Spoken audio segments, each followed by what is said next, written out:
Good morning, everyone. I am Smriti, your Everest teacher. How are you? We all are good? Okay. I am going to explain workbook of chapter 5, Anita and the Honey Bees. Here there are some important points related of this chapter.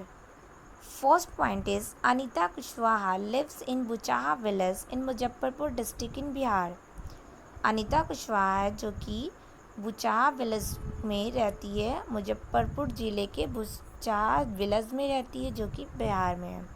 She stay with her parents and two younger brother. वो अपने माता पिता और अपने younger brother के साथ रहती है. Now next point, she study in college. Beside studying she teaches young children and also keeps honey bee. वह कॉलेज में पढ़ती है और पढ़ने के अलावे वो छोटे बच्चों को पढ़ाती है और हनी भी रखती है. Now next point, when she was young she used to spend all her time with goats as they grazed for food. वो जब छोटी होती है तो वो अपना सारा समय बकरियों को खिलाने में अपना समय बिताती थी. She always wanted to go to school, but her parents did not like the idea of girls going to school. वो हमेशा चाहती थी स्कूल जाना, लेकिन उसकी जो पेरेंट्स थे उन्हें लड़कियों का स्कूल जाना पसंद नहीं था. Now next point, somehow her parents agreed and she started going to school. कैसे भी करके उसके पेरेंट्स जो थे वो एग्रीड हुए, सहमत हुए और उसने स्कूल जाना शुरू कर दिया. Now next point, after completing grade 5 she started to teach younger children. जब वो अपनी 5 की क्लास पूरी कर ली तो वो छोटे बच्चों को पढ़ाना शुरू की. From the money that she got she was able to continue her own study. और उस पैसे से वो अपनी आगे की पढ़ाई शुरू करने में योग्य बन हुई. Now next point, slowly she started talking to other parents in the village about sending their daughters to school. धीरे धीरे वो अनदर पेरेंट्स को भी सजेस्ट करने लगी, उनसे बात करने लगी गांव के लोगों से अपनी बेटी को स्कूल भेजने के बारे में. Now next point, her area has many lychees tree. उसके एरिया में बहुत सारे लीची के पेड़ हैं. Honey bees are attractive to the lychees flower. और हनी बी जो होती है वो लीची के फ्लावर पे आकर्षित होती हैं. Many people do keep bee keeping and collect honey. अधिकांशतः जो पीपल उस गाँव के थे वो बी कीपिंग बी रखते थे और हनी कलेक्ट करते थे. She thought that I could also do this. वो सोची कि मैं भी ऐसा कर सकती हूँ. She joined a course run by government and completed the beekeeping course. और वो सरकार के द्वारा चलाई गई एक कोर्स को ज्वाइन की और completed the beekeeping course और beekeeping कोर्स को complete की. Now next point, she wanted to become the wholesaler of honey in our area so that she can help the villager to get a right price for their honey.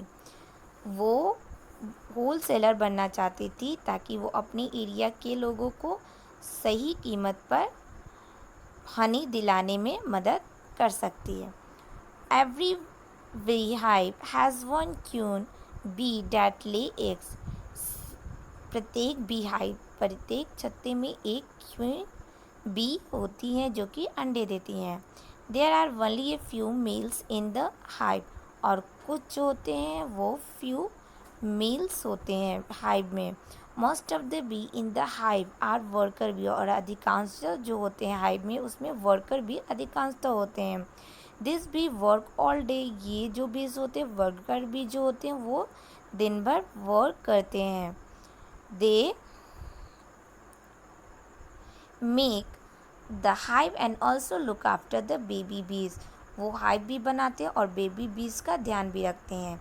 They fly around flowers in search two of nectar, और वो उड़ते हैं चारों तरफ flowers के लिए, nectar को search करने के लिए। They collect nectar from flower for honey, वे फ्लावर से नेक्टर को कलेक्ट करते हैं हनी के लिए। The litchi tree come to flower in February, litchi tree पे फ्लावर जो होते हैं वो फरवरी मंथ में आते हैं। Okay, now next point, the worker bees are very important for the hive, worker bee जो होती हैं वो हाइव के लिए बहुत ही महत्वपूर्ण होती हैं। Without worker bee there would be neither hive nor and nectar collection, यदि विदाउट वर्कर बी यदि हाइव हो तो उसमें ना ही वुड बी नेदर हाइव, वो ना ही हाइव बन सकता है और ना ही नेक्टर कलेक्शन होगा। All bees in the hive would go hungry, the male bees have no special role as work, और जो उसमें मेल बीज होती हैं उनका स्पेशल रोल नहीं होता है जैसे कि वर्कर बी का होता है। Okay, now next point, honey bees lays their eggs from October through December, honey bee जो होती है वो अंडे देती है अक्टूबर से दिसंबर मंथ में। This is the best time to start bee keeping, और ये जो मंथ होता है वो बी कीपिंग स्टार्ट करने का सबसे अच्छा मंथ होता है। Now next point, ends live and work together like honey bee, ends और बी जो है वो एक साथ काम करते हैं हनी बी की तरह। द क्वीन एंड्स ले द एग, जो उसमें क्वीन एंड्स होती हैं वो अंडे देती हैं।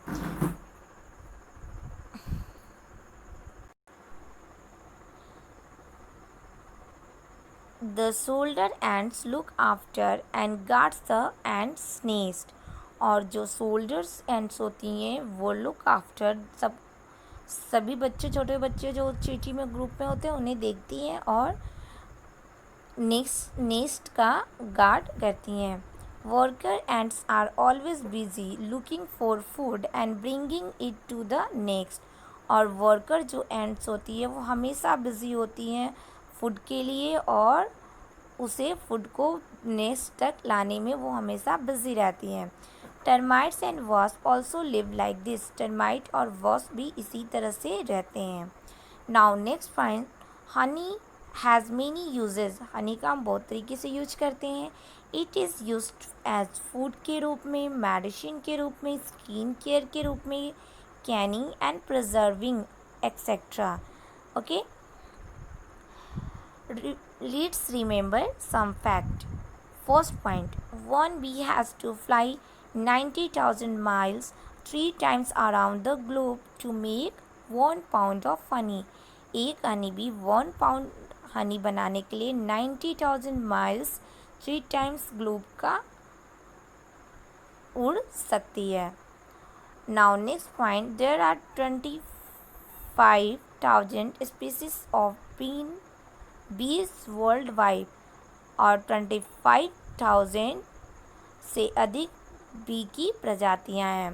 Let's thinks about it. Why is honey nutritious, honey nutritious क्यों होती है? तो honey is nutritious because it is blend of sugar, trace, enzymes, minerals, vitamins and amino acid. It is quite unlike any other sweetener on the planet. और ये सबसे अलग sweetener होती है, ग्रह पे जितने भी स्वीट होते हैं उससे सबसे अलग होती है। It also act as antioxidant, और ये एंटीऑक्सीडेंट के रूप में काम भी करती है। Okay, Honey is a sweet वाइस्कोस food substance produced by बीज, हनी जो होती है वो मीठी होती है और ये वाइस्कोस फूड सब्सटेंस होती है जो कि बी के द्वारा प्रोड्यूस किया जाता है। Now next point, bee hive.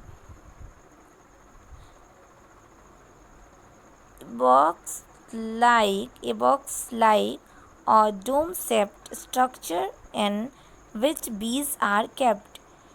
Bee hive जो होती है एक बॉक्स की बनी होती है और उसका जो आकार होता है वो डोम शेप में होता है और उसमें उसका यूज हम बी को रखने में करते हैं। Okay, that's it, thank you.